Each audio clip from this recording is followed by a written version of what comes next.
Hello guys, welcome and welcome back to my mini Janmashtami vlog. सुबह सुबह उठकर सबसे पहले मैंने वो सारे बर्तन क्लीन कर दिए थे जिसमें मुझे कान्हा जी को आज पूरा दिन भोग लगाना था। फिर मैं चली गई अपनी बालकनी में फूल तोड़ने के लिए।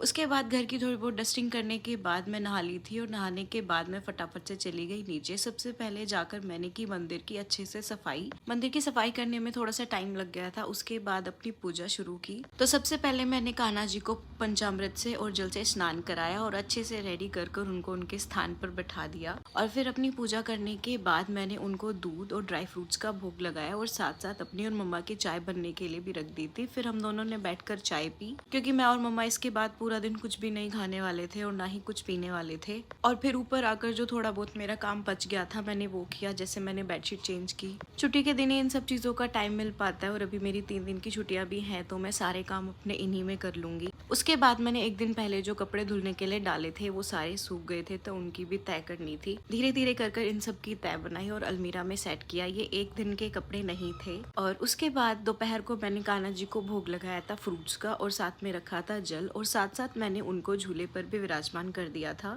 जितना भी मुझे पता है, जितना भी मुझे आता है, मैंने उस अकॉर्डिंग सब कुछ करने की कोशिश की थी, जिसमें कि मुझे बहुत अच्छा लगा कि मैं पूरा दिन इस तरह से सेवा कर पाई हूँ। फिर मैं और मम्मा चले गए थे अपने पास वाले मंदिर, जहाँ पे बहुत अच्छे से डेकोरेट हो रखा था। मंदिर में अच्छे से दर्शन करने के बाद हम लोग आ गए थे घर पर। घर पर आकर हमने कर दी थी शाम की सारी तैयारियां शुरू, जिसमें कि सबसे पहले हमने मावा बनने के लिए रखा और फिर 12 बजने से कुछ देर पहले मैंने कान्हा जी की थाली तैयार कर ली थी। 12 बजने के बाद मैंने कान्हा जी को अच्छे से दोबारा से रेडी किया, इत्र लगाकर और सारी उनकी पोशाक पहनाकर जो भी मेरे पास थी। फिर हम सब ने मिलकर की थी पूजा और आरती और उसके बाद हमने लगाया था कान्हा जी को भोग। तो कुछ ऐसा रहा मेरा जन्माष्टमी का दिन। कमेंट्स में ज़रूर बताना आपको ये व्लॉग कैसा लगा। बाय।